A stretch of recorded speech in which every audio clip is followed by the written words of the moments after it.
Hey everybody, what's going on? Well, it's been a long time since I've been on here. Looked at my last video and it's been about 3 months. I do apologize, but I have been busier than heck. So I'm going to try and be making some more videos for you guys. And first off, I want to thank each and every one of you guys that have stuck by my side with keeping the subscribers there and everything. So I figured what I would do today is make a video kind of explaining the junk business, recycling, that type thing. First off, if you're going to get into recycling or into scrap, anything like that, the biggest things that you need to do is you need to look at your surroundings, okay? Now, what I mean by that is look at the type area you're in. Are you in a place that's got scrap yards that are shredding cars, or are they just smashing them, stacking them up, and throwing a chain over them and hauling them that way? It's going to teach you a lot about how big the place is. A lot of places, believe it or not, are just buying from the small guys, holding the stuff, and then selling. If you can find a mill, or as they really call them, smelters, basically what that's going to do is you're going to cut out the middleman, and you're actually going to have more money coming in. The only problem is you have to have an excess amount of weight. Usually, smelters won't talk to you unless you have anywhere from 40 to 120,000 pounds of material coming in at a time, because that's about their bare minimal that they'll buy. But how you distinguish with scrap? Aluminum cans, also known as UBCs. Basically, aluminum cans, you're going to have anywhere from about 24 to about 32 aluminum cans per pound. Your average garbage bag, when I was in the business, and this has been a year or two ago, but when I was in a business like it, basically 30-gallon garbage bag, think of your garbage can in your kitchen, if it's the bigger one. Okay, 30-pound garbage bag is going to weigh probably, if it's whole cans, it's going to weigh about 4.5 to 5 pounds per bag. If they're smashed, it's going to go up a little bit. There's a lot of people out there that think a smashed aluminum can weighs more than a whole aluminum can. It doesn't. The only reason that the weight is different with that type stuff is because if you smash your aluminum cans rather than putting them in whole, it's obviously going to weigh more because you can get more into the bag. When you do aluminum cans, it's going to take roughly 60 days from the time that you cash in your aluminum cans until you're drinking out of them again. That's how quick the turnover is in them. And aluminum cans, what you need to watch for when you're getting ready to turn in your recyclables is take a look at the places that you're cashing into. Have they got great big piles of stuff sitting around, or is the yard or recycle center, is it bare empty? Okay? If it's bare empty, then what you're going to do is go ahead and cash them in, because what that means, when scrap yards go to cash in, recycle centers, anything like that, when they go to cash in, they're going to sit on the stuff, and they're going to wait until they got how many ever ton they have, until they're out of room.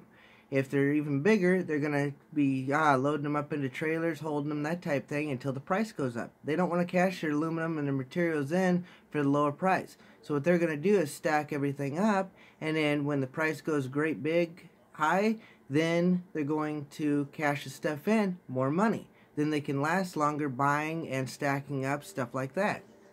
Okay, when you get into aluminum cans, I went over that, you have scrap aluminum. Scrap aluminum is going to be, old sheet is going to be like your shred. A lot of you scrappers out there know what I'm talking about with that. Okay, if you have scrap aluminum and say you got pots and pans, say you got foil, cat food cans, a bunch of stuff like that, and it's all mixed together. Bunch of alloys just mixed together. That's going to be clean aluminum, but it's also going to be the type where, since it's got all those different alloys put together, they're going to buy it at the lowest possible price. When you get into the different alloys, if you separate your stuff out, all those different alloys pay different. So if you've got some cast mixed in with your, say, painted siding or your MLC, MLC stands for mixed low clip. Mixed low clip is going to be like real clean aluminum, almost like structural aluminum, but thinner. And it's basically not going to have the paint on it. It's going to be clean aluminum that's ready to be processed. There's no impurities, stuff like that in there.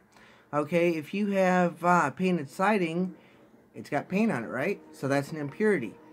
although it is going to go a little bit higher as far as your cast aluminum, your die cast, your MLC, your rims, stuff like that. Your rims are going to pay pretty good. Your painted siding is going to pay good. But when you get down into the junk aluminum and it's all mixed together, old sheet, it's clean, but it's not breakage. Breakage is when you have screws, steel, plastic. If you have some siding and it's got like the backing, it can be foam or it can be like plyboard, stuff like that. If you take a putty knife, the easiest way is just glued on there. Just take a putty knife and a hammer on a Saturday afternoon, just kind of scrape it off. Your price is going to go up. Because if you take that in, the scrapyard is not going to want to have to deal with the garbage type thing with the styrofoam, you know, plywood, stuff like that. When you get into aluminum rims, cast rims, you're going to want to take the valve stem off. Any wheel weights, they can be pressed on the bead or they can also be stuck on there. So you're going to want to take that stuff off. You're going to also want to check where the lug nuts go in. It's got inserts in there. Okay? Usually you can take a flathead screwdriver and just, you know, take a hammer and knock the inserts out. Those inserts are going to be steel. You have the center cap. A lot of times you're also going to want to run a magnet over the bead because sometimes there can actually be a steel or stainless band in there, and if that's in there, then you're going to want to either take a grinder, chop that off, or it's going to be downgraded on the rim. Okay? If you get into cars and trucks, okay? Cars and trucks, if you take an ordinary car into a junkyard, yeah, you might get a couple $100 for it. But you know what that scrapyard's going to do? They're going to pull it in, they're going to pull the wheels off. If the tires are decent, they're going to be able to sell those for used tires. They're going to be pulling the rims off, stripping those down to where they're solid aluminum.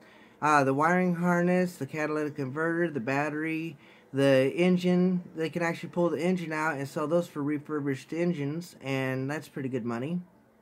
Also, let me think here.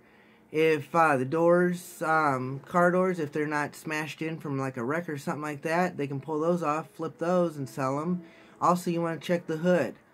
Some cars actually have aluminum hoods rather than steel. If you pull that off, you can sell that. And there's just a bunch of variables in there to where you don't want to get ripped off, and the scrapyard's not going to tell you these type of things because they want to get it in as cheap as they can. They want to strip it down, and then they want to flip it and sell it.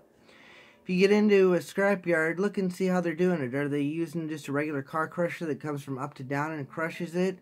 Or are they using a car logger? Car logger is going to take a car, smash it down, crush it down on the ends, and it looks kind of like a big steel log type thing, hence the name car logger. Okay? If you get in the radiator, aluminum radiators, you're not going to get a lot out of those. Just cut the ends off where the plastic is. Auto radiator is technically what it's called in the junk business, when they can be aluminum, or the actual auto radiator itself is going to be the brass and copper ones. What's that? Okay, they have metal tanks on top, metal tanks on bottom. If you cut those off, a lot of times where the lines go into the top for your cooling and everything, if you bump a magnet on those are going to be steel. If you take an angle grinder or tin snips or something like that, knock those out, you can actually clean that, and you can sell those for yellow brass. Okay, then your auto radiator, which is just going to be the middle part, because you want to take the top and bottom off, you can sell those for brass, and then the middle part is going to be copper, and it would actually go as a clean auto radiator. You have condensers, like in an air conditioner, those are aluminum copper radiators. Those are going to be aluminum fins, and then they're going to have copper lines going down in between the aluminum parts. Okay, if you usually, I've seen a few of those that have the aluminum top and aluminum bottom, where the like knuckle thing, you know, that is copper, where the ends, where the copper line zigzags through it, and on the top and bottom. Most of those are going to be steel on the top fin, but you might actually find some that are aluminum. But you want to cut the ends off. Right underneath the top there is going to be like a little lip part, and you want to take a sawzall or something to that nature and chop those off. Then you have aluminum copper radiators. Those are in air conditioners. When you get into aluminum, you have non-ferrous and you have ferrous material. Non-ferrous doesn't stick to a magnet. And I know there's a scrapper out there somewhere thinking, well, technically, well, let me tell you the technical part about that. When you get into it, non-ferrous material, the one alloy of that it can go both ways is going to be stainless steel. Why, you ask? Because stainless steel is going to be, some of it, depending on the alloy, has a tin alloy to it, and that's magnetic stainless. It'll have a slight magnetic pull to it, and I mean slight magnetic pull. Okay, you have magnetic stainless and you have non-magnetic stainless.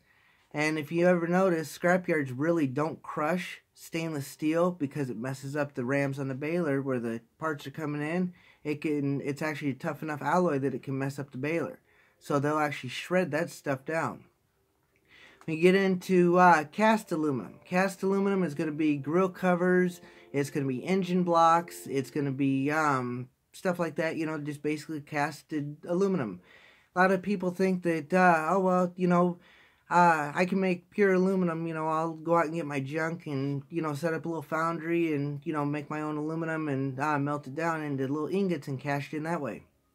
Scrapyards don't like that, because if you go to melt down your aluminum into ingots, is what they're called, but if you go to cast your own aluminum, what's going to happen is if you're in your driveway doing it or something like that, you get some rocks in there from your gravel, you get a piece of wire, you know, something steel in there, then that's not pure.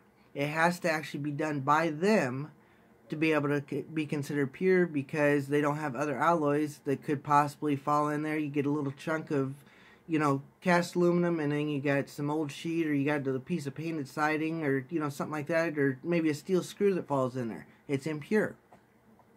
When you get into, get into cast aluminum, you can get into, I discussed old sheet, I discussed painted siding.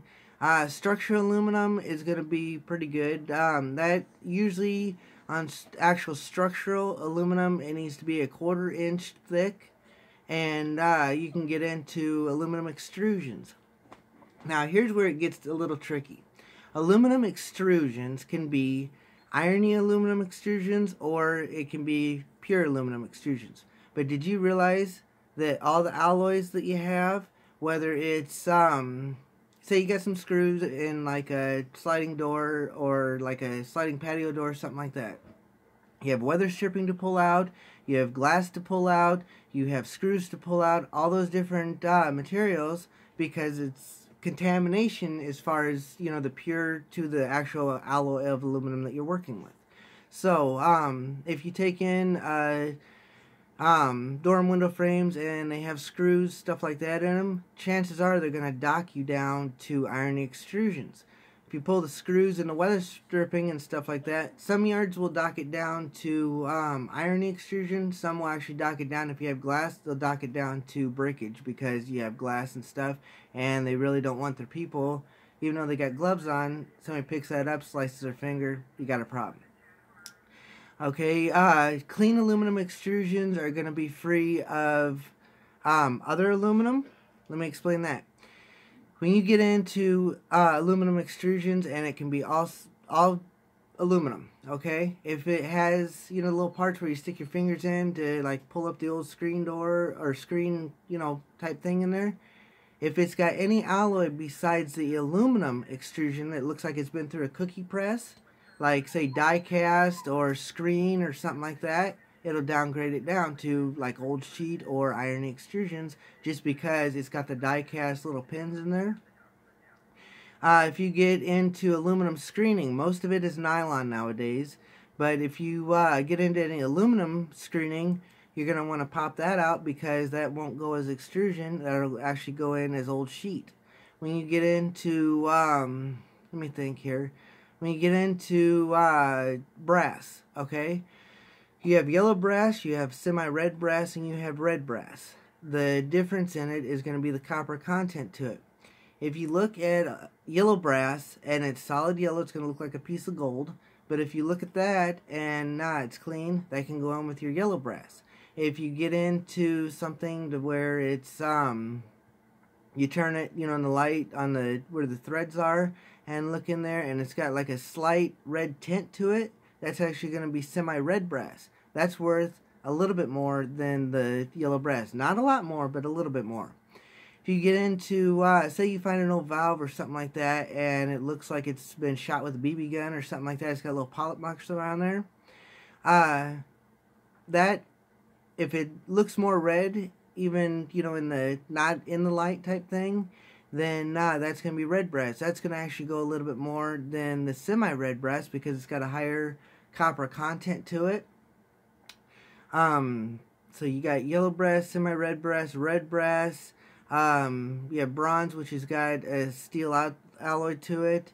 There's so many different variations about you know, the different metals and stuff, and if you add one, you know, a little bit of alloy of one metal to it, then you actually change it, you know, from brass and steel would be you know, the different ones. You just got to learn what you're looking at. You got to learn how to decipher all your different alloys, because there's nobody in a junkyard, recycle center, or anything like that. There's nobody that's really going to tell you what to look for, because they want to get it in, they want to get it bought up as cheap as possible, then they want to do whatever work it is to it, and then they want to turn it over and sell it to make their profit. When the biggest thing that I can tell you guys is, when you get into scrap yards, recycle centers, stuff like that, a lot of them have truck scales. Whatever material you're taking in, if it's aluminum, which is non-ferrous, if it's steel, which is going to be ferrous, the magnet sticks to, you know, ferrous and does not stick to non-ferrous. When you go into a place like that, what you're going to want to do is, ferrous material sells by the ton, usually. Non-ferrous material sells by the pound. Okay? So when you go into a junkyard, recycle center, or anything like that, try, if you have non-ferrous material, try to go on to where they have a portable scale, to where you just walk up like a walk-on scale, and try to stay away from the truck scale, because truck scales weigh in 20-pound increments. So if you've got, say, 25 pounds, you're not going to get the 5-pound credit there. If you put it on a little platform scale, those go in pound by pound increments, so you're actually going to get your full weight that you're bringing in to the recycle center, scrapyard, anything like that to sell. Another trick, if you're not, I'm not saying all the junkyards, all the recycle centers, anything like that. I'm not going to explain, you know, the honesty, dishonesty and stuff, because I'm sure a lot of you guys know out there that not really the, you know, use your gut, use your own judgment on it. But one thing I definitely recommend is if you guys are going to a recycle center, junkyard, something like that, hop on your scale before you, you know, if you got a bathroom scale or something like that, go ahead and step on that scale, or try and find a scale that you can step on and weigh yourself before you go. And kind of, you know, I realize those are not legal for trade usually, but it's going to give you pretty close to an idea on how much you weigh. And then when you go into the junkyard or recycle center, ask them if they mind if you step on their scale. Because if they are honest on their scale and they have nothing to hide, go ahead and step on the scale. Remember the weight that you did when you were at your house or wherever you weighed yourself? You're going to know about what you weigh. Step on that scale and just see on the digital readout, or, you know, whatever they have to tell you how much you weigh, and see how close it is before you weigh your material. That's going to tell you how good the scale is. You're also going to want to, after you weigh yourself, and, you know, if there's no problem with the scale, no problem with nothing like that, nothing to, you know, worry about. But I actually, when I was in the business, I had people that would actually weigh their luggage with me before, you know, they'd take it on a plane, stuff like that. Because, you know, if you have a scale and, you know, somebody wants to step on it or something like that just to kind of test out the weight, most scrapyards, recycle centers, they're supposed to have a weight in their place to where they set on the scales, you know, check in to see, you know, make sure everything's good. Because, you know, accidents do happen to where, you know, somebody drives a great big truck on there or something, or, you know, they get something and it, you know, kind of bumps the scale or something like that. So weigh yourself, step on the scale, and then put your material on there. And always check your weight on the readout, and then when you go to get paid. And another thing, when you pull in or when you get your material, what you're going to want to do is call around a little bit. Okay, get to know your recycle centers, your scrap yards, stuff like that in your area. You can do a Google search. You can look in the phone book. Ask your buddy, if they recycle their stuff. Ask them where they take it. Get a couple names of different places around. Then, what I would do is check with them, call around, check on a price. Some places will actually pay you more if you have excess amount of weight. 100 pounds, 200 pounds, something like that. They'll have different prices. But just ask them what they're paying, and you're going to be able to see, the price variation. So after you do that, then what you're going to want to do is call around. You got your price, and then before you go in and ask them, check with the price, because prices honestly do move up and down and everything. But get your price when you're at your house. Check before you unload and see, make sure the price is good. And because there is some scrap yards, recycle centers, stuff like that out there, that the price will move, stuff like that, and you don't want to, take your 5 years worth of aluminum cans, or your 5-year pile of scrap that you worked hard, sitting stockpiling and stuff like that, and you don't want to take it in somewhere, and as soon as you get it unloaded and everything, find out the price just dropped. There is limits on how much the price can actually fall. But, that way it doesn't fall down to, a penny a pound or something like that. But, just do your research and, look at the prices, look at, how much material do they have on hand.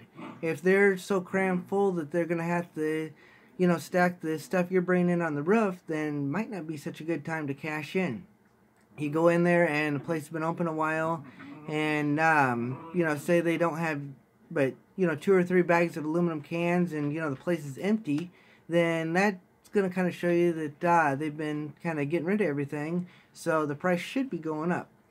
A lot of times, all it takes is just looking at how the scrapyard operates. I talked about this in the beginning of the video. Are they crushing the cars, throwing a chain on them and hauling them that way? Then they're not the biggest one in the area. Are they shredding the cars? Look for a shredder. A shredder is going to be something that is going to have like a conveyor going up. They'll have material handlers, and they're going to have grapples, which is excavators with a grapple claw. They're going to have those picking them up and feeding them up a machine, and they're going to be shredding the cars down. That's going to be a really good place to sell to, just simply for the reason that they're not stacking the cars and stacking the stuff up and taking it to another place. So you might actually get a little bit more money out of a place like that. But I just wanted to make a video for you guys, and again, thank you guys so much for sticking with me. I'm gonna be trying to make several videos and be putting them out there because miss you guys. So definitely like, comment, subscribe. Feel free to share this video with a friend. That's one thing I was gonna ask you guys is let your friends know about this. I'm going to be making some more videos and stuff like that, probably random videos and such. But this one's getting a little bit long, and I don't want to pull you guys' ear too much longer. So, again, thank you guys very much. Like, comment, and subscribe. And don't forget to hit that bell icon. That way, when I do release videos, hopefully they're going to be, pretty much getting released one after the other. But I'm doing some real busy stuff right now, so but I wanted to thank each and every one of you guys for staying subscribed, and feel free to send me a friend request on Facebook. I'm also on Instagram, stuff like that. But if you guys, tell you what, if anybody around has got any questions about junk metal, scrap, anything like that, feel free to send me a friend request and reach out to me. Just let me know what your question is, and chances are I can probably answer it. And without further ado, you guys have an awesome rest of your day, and I will catch you guys in the next video. Thanks a lot.